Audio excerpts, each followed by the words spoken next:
नमस्कार मित्रांनो, मी डॉक्टर गौरी साखरे. माझ्या YouTube चॅनलवर सगळ्यांचं मनापासून खूप स्वागत. आज मी आपल्याशी 2 महत्त्वाच्या विषयांवर बोलणार आहे. पहिला विषय हे रील्स आणि दुसरा विषय गलिच्छ आणि समाजातील तेढ वाढवणारे व्हिडिओ. प्रथम रील्समुळे काय होतं ते पाहू. आपण सगळेच कळत-नकळत वेगवेगळे रील्स पाहत असतो. आपल्या हातामध्येच मोबाईल असतो. कधी आपण स्वतःहून उत्सुकतेपोटी पाहतो, कधी ऑटो मोडवर ते आपल्याला आपोआप दिसतात. मग ते नको असले तरी बंद करेपर्यंत डोळ्यासमोर सुरूच राहतात. हे रील्स साधारणतः 90 सेकंदांचे असतात. काही रील्स तर त्याहूनही कमी वेळेचे असतात. पण आता लोक इतकंही पाहायला थांबत नाहीत. काही सेकंदानंतरच स्वाईप करण्याची त्यांना इच्छा होते. आपणही तसंच करतो. रील्समुळे आपल्याला आपण अधीर बनलेलो आहोत. आपल्या मेंदूची सवय बदललेली आहे. एका ठिकाणी दीर्घकाळ लक्ष केंद्रित करणं आता आपल्याला नकोसं वाटतं किंवा ते कठीण झालेलं आहे. थोडक्यात काय, तर आपली एकाग्रता कमी होत चाललेली आहे.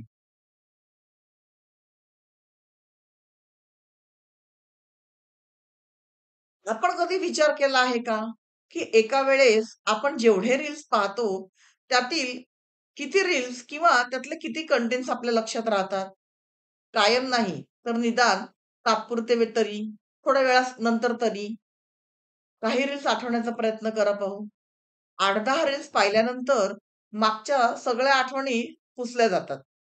जणू ब्लॅकबोर्डवरून डस्टर फिरवला आहे किंवा गजनी चित्रपटातील नायकासारखं आपण अल्पकालीन स्मृतिभ्रंशाच्या किंवा शॉर्ट टर्म मेमरी लॉसचे शिकार होत आहोत.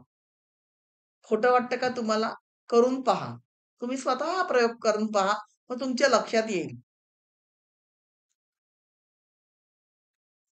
रील्स आणि शॉर्ट व्हिडिओ अशा प्रकारे डिझाइन केलेले असतात, की आपण त्यामध्ये कळत-नकळत ओढले जातो, अडकले जातो.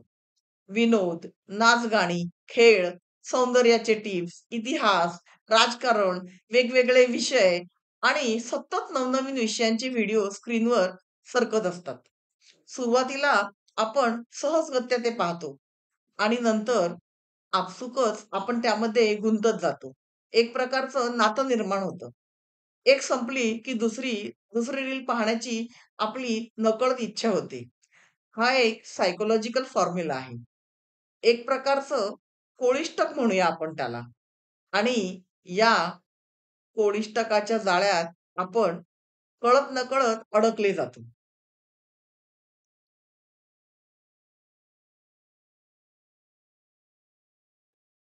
बघा मित्रांनो, प्रत्येक गोष्टीमागे एक कारण असतं. पण या रील्सचा खरा हेतू काय? जर तुम्ही म्हणाल, की मनोरंजन, तर ते योग्य उत्तर नाही. कारण जी गोष्ट व्यसनासारखी बनते, ती मनोरंजन राहत नाही.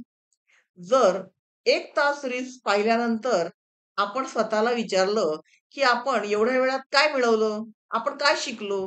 काय-काय लक्षात राहिलं? तर उत्तर मिळतं काहीही नाही. हा 1 तास सोशल मीडियावर आपण निव्वळ भटकण्यात किंवा वेळ घालवण्यात घालवलेला असतो. रील्स एका संपूर्ण पिढीला सत्यापासून दूर नेत आहेत, असं वाटतं की नाही तुम्हाला? अनेक लोक सोशल मीडियावर मिळणाऱ्या लाइक्स आणि शेअरलाच खरी प्रसिद्धी मानू लागले आहेत. त्यांचं ते जग बनलेलं आहे. त्यांना या प्लॅटफॉर्मवर व्हायरल होणं हीच मोठी जगामधील एक उपलब्धता किंवा संधी वाटते आणि त्यासाठीही काहीही करायला ते तयार असतात.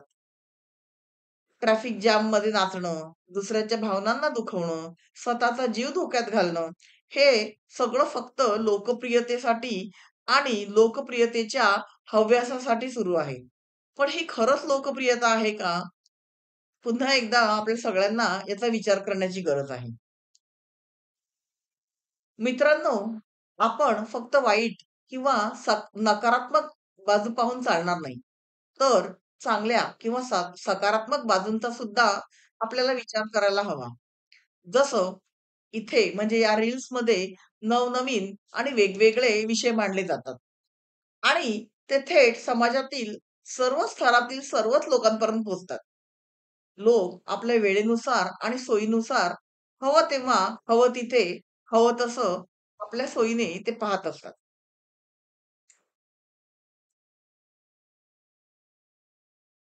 या रील्सच्या चांगल्या बाजूंमध्ये मी काही बाजू आता तुम्हाला सांगणार आहे. यामुळे आपल्या किंवा जे रील्स तयार करतात त्यांच्या क्रिएटिव्हिटीला एक नवीन विश्व मिळतं किंवा नवीन आयाम मिळतो. अनेक लोकांसाठी रील्स म्हणजे क्रिएटिव्हिटीची नवीन संधी आहे. अनेक क्रिएटर नेहमी चांगले कंटेंट किंवा नवनवीन कल्पनांवर काम करतात. नवीन प्रयोग करतात आणि या सर्वातून ते स्वतःला वेगळं सिद्ध करण्याचा प्रयत्न करत असतात. या संपूर्ण प्रक्रियेमुळे त्यांची शीलता किंवा आपण त्याला ज्याला क्रिएटिव्हिटी म्हणतो ती वाढत असते.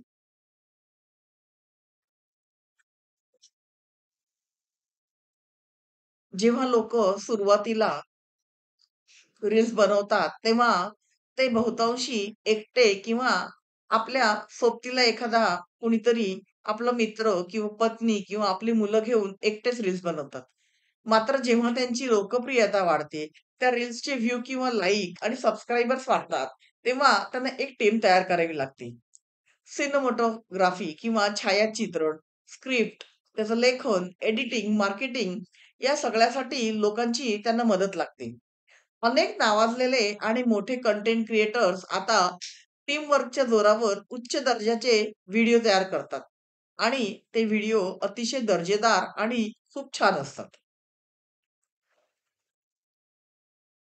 मित्रांनो, रील्स तयार करताना कॅमेरा, लाइटिंग, माईक, संगीत, व्हिडिओ एडिटिंग यासारख्या तांत्रिक गोष्टी शिकाव्या लागतात. कोणता माईक योग्य आहे, कोणता कॅमेरा हवा, प्रकाश योजना कशी असावी, ही सगळी प्रॅक्टिकली माहिती मिळेल. त्यामुळे तांत्रिक तंत्रज्ञान नक्कीच वाढत असतं. आज व्हिडिओ एडिटिंग हा स्वतंत्र व्यवसाय बनला आहे. योग्य keywords, hashtags, social media algorithm समजून घेतला तर रील्स अधिक लोकांपर्यंत पोहोचतात. डिजिटल मीडिया हा भविष्यातील एक व्यवसाय आहे. हे 100% खरं आहे. आणि ज्यांना त्याबाबत अधिक माहिती आहे, त्यामध्ये ते उज्ज्वल करियर बनवू शकतात. बघा पटतं का तुम्हाला? काही रील्स इतके छान असतात किंवा इतके माहितीपूर्ण असतात, की कुटुंब एकत्र येऊन उत्तम रील्स तयार करतात. मुलं, पालक, पती-पत्नी मिळून एक मजेदार किंवा माहितीपट असे कंटेंट तयार करतात आणि ते एकत्र बसून पाहतात. त्यामुळे कुटुंबातील संवाद कळत-नकळत वाढला जातो. कुटुंबातील सहकार्य वाढतं आणि नाती घट्ट होण्यास त्यामुळे नक्की मदत होते. आपण जर एखादा उत्कृष्ट कंटेंट तयार केला, तर अनेक वेळा मोठमोठ्या कंपन्या त्यासाठी स्पॉन्सरही करू शकतात. काही कंपन्या आपल्या उत्पादनांसाठी प्रसिद्ध क्रिएटर्सना जाहिरात तयार करण्याकरता हायर करतात.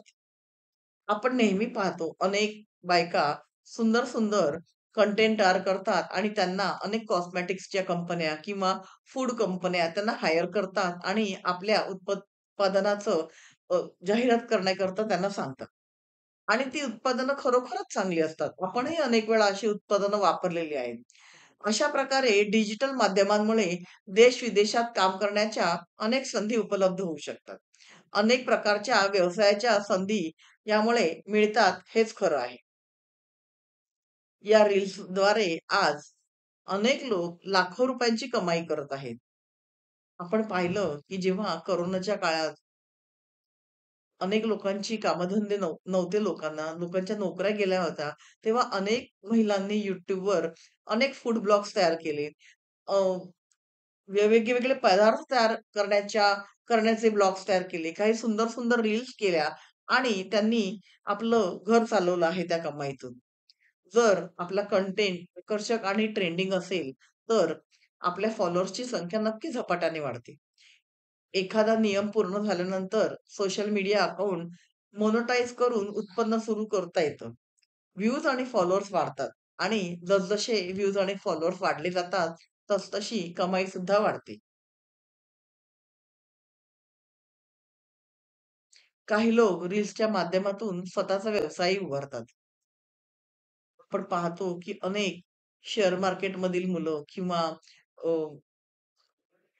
काय आपण त्याला म्हणतो की जे प्रॉपर्टीमध्ये असतात, अशी मुलं स्वतःची प्रॉपर्टीच्या जाहिराती करतात. काही प्रॉपर्टीचे एजंट्स असतात. ते यातून आपला व्यवसाय संपूर्ण जगापर्यंत पोहोचवतात. आपल्याला माहिती नसलेली दूरवरची चांगली प्रॉपर्टी सुद्धा आपण याच्यातून घेऊ शकतो आणि त्यामुळे आपण असे कंटेंट्स पाहत असतो. काही जण स्वतःचं प्रोडक्शन हाऊस स्थापन करतात. काही स्टुडिओ सेटअप करतात. काही जण सोशल मीडिया मार्केटिंगमध्ये उतरतात. अशा प्रकारे रील्स केवळ मनोरंजनातच नाही, तर अनेकांसाठी करिअरची संधी बनलेलं आहे. थोडक्यात काय मित्रांनो, तर रील्सचा सकारात्मक आणि नकारात्मक अशा दोन्ही बाजूने विचार करायला हवा.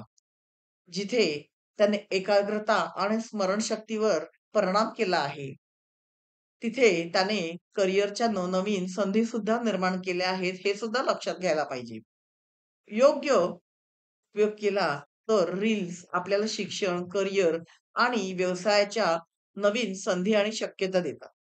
त्यामुळे आपल्या वेळेचा योग्य वापर करणं हे आपल्या हाती आहे आणि आपण काय पाहायचं आणि त्यातून काय घ्यायचं किंवा काय शिकायचं हे सुद्धा आपल्याच हातात आहे. तर मित्रांनो, कसा वाटला तुम्हाला आजचा विषय? असाच एखादा नाविन्यपूर्ण विषय घेऊन पुन्हा कधीतरी भेटूया. तुम्हालाही असेच वेगवेगळे विषय सुचत असतील, तर कमेंट बॉक्समध्ये लिहून नक्की कळवा.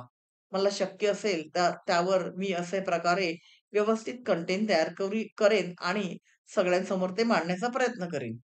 माझं चॅनल आपल्याला आवडलं तर लाईक आणि सबस्क्राईब नक्की करा. भेटूया लवकरच. तोपर्यंत नमस्कार.